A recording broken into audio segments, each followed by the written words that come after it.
Welcome back to GSMC's Down by Contact Sports Podcast. I am your host, Jeremy Lapidus. Today is Thursday, January 23rd. If you are just tuning in, we just finished going over the MVP award as the AP has dropped their finalists for all of the major categories in the NFL awards show. Before we get into that, though, in this segment, we are going to go into our Coach of the Year talk. This is one of the more interesting awards, I think. I think this award is the one that is the second most intriguing after the MVP award. We're going to get to that in just a second. Before we do, though, remember, if you would like to be an even bigger part of the show than you already are, all you need to do is go to gsmcpodcast.net.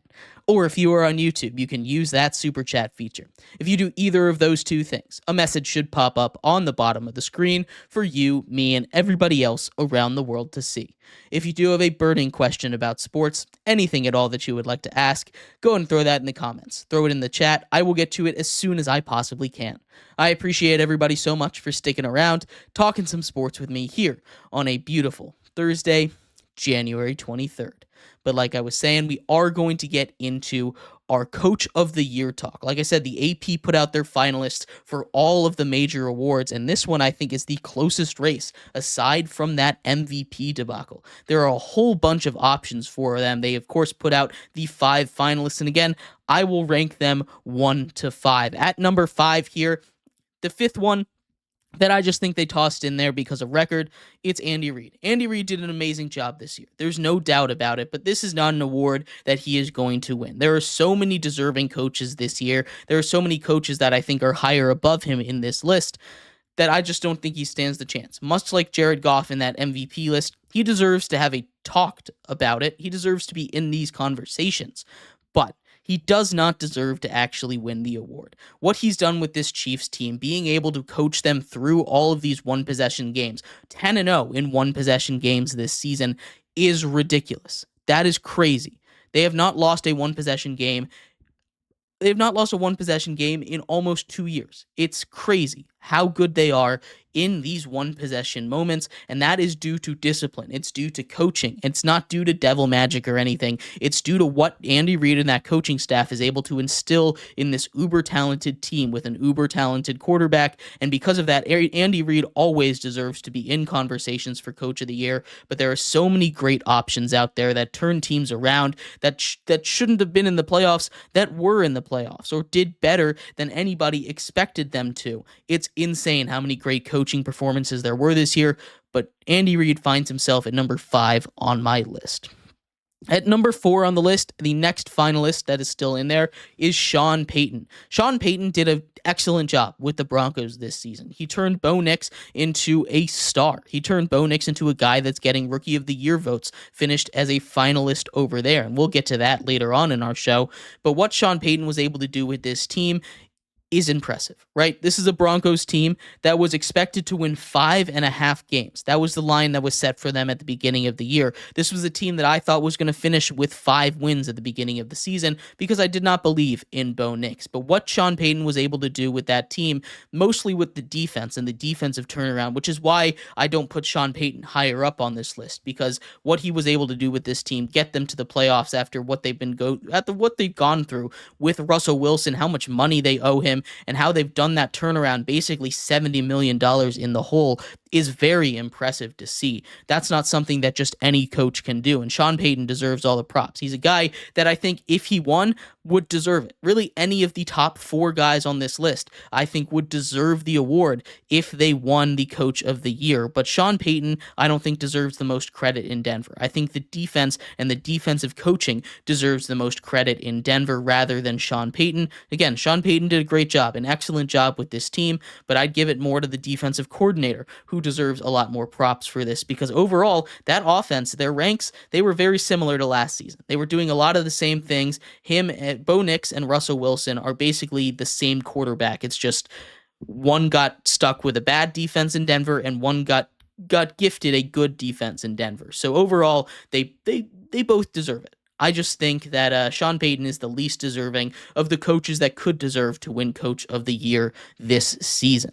At number 3, it's Dan Campbell. And Dan Campbell is a guy that I think deserved to win it last year. I don't know why he didn't. I don't know why Kevin Stefanski did over him. I understand the hardships that the Browns had to go through to make the playoffs, finish 11-6, but I think what he had done in Detroit deserved a little bit more of attention than he got last year. Unfortunately, despite coaching the Lions to definitively their best record, their best season in the history of that organization, Dan Campbell is not going to get the award this year. They finished 15-2, the number 1 seed in the NFC. They had to deal with by far the most injuries. They had to lose basically their entire defense, but Dan Campbell was able to keep this team afloat. This team and this Lions team kept fighting. They kept winning games. They only lost 2 times in the regular season. And that is awesome to see, right? This is a Lions team that is incredible. This is a Lions team that deserves all the credit it can possibly be given. But at the end of the day, there's 2 coaching candidates that I think deserve this award just a little bit more than Dan Campbell does, despite the job that he and that Lions team did. At number 2, I have Dan Quinn. And this is really where the hard part came, deciding between number 1 and number 2 for me, because this is the race that I actually have no idea how it's going to go. Every other race, I have some kind of clue of how I think this race will go, who's going to get all the votes, who's going to end up being that team, or team, coach, player, or whatever that gets that award, or at least I have a hunch on it. But this one, honestly, I have no clue, which is why I put it second here, because I think it's the most intriguing award.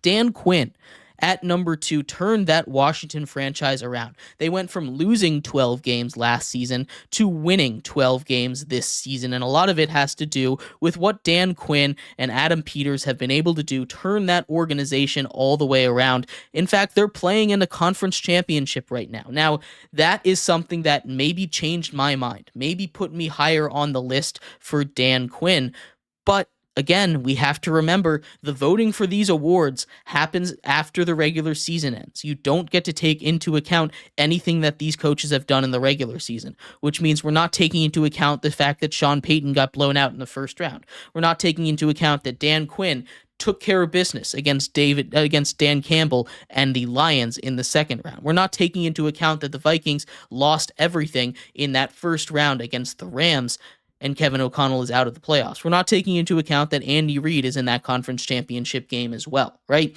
They're taking into account just the regular season. And what the Washington Commanders team has done under Dan Quinn is amazing. It really is amazing, and I would not be mad at all if he won this award. I think he's absolutely deserving of it, but I think there's one guy above them all that deserves it just a little bit more. We could all see a little bit of a turnaround coming in Washington. I loved what they did this offseason, bringing in some guys, but there was one team that I think just came out of nowhere more than anyone else, and because of that, they're my number 1, and that goes to Kevin O'Connell and the Minnesota Vikings. Kevin O'Connell deserves to be the coach of the year. You can talk about Dan Quinn. You can talk about Dan Campbell. You can talk about Sean Payton.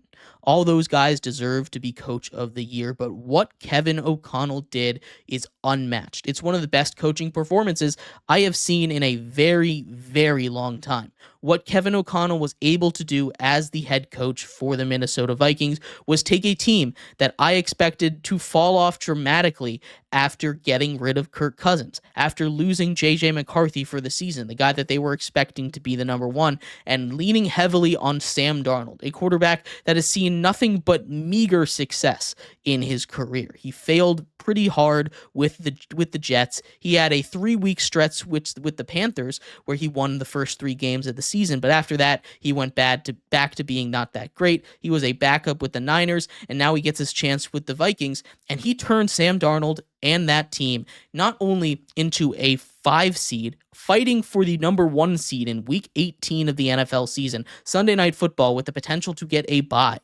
but he turned them into a 14-3 win team. 14 wins for a team that was projected 6.5 overall on the season. That is an incredible coaching job, and a lot of credit goes to Kevin O'Connell. He's calling all these plays. It's not like with Sean Payton, where he takes a team that was projected a low win total and turns them into a playoff team. where he wasn't really responsible for it. What he was able to do with Sam Darnold, making him a Pro Bowler, is insane. He just made Sam Darnold one of the richest men in the world, right? He's about to make about $100 million because of what Kevin O'Connell has done for him, and that is crazy. That is awesome to see. What Kevin O'Connell did, he got himself a contract extension this year.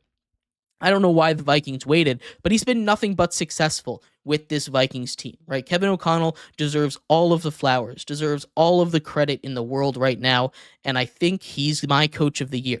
He has done incredible work with this Vikings team. 14-3, the number 5 seed in the NFC, just behind the 15-2 Lions, right? This is a team that was the best wild card by record in the history of the NFL and made people talk about reseeding potentially. People were talking about what Kevin O'Connell could do. He is an elite coach in the NFL, and he preaches.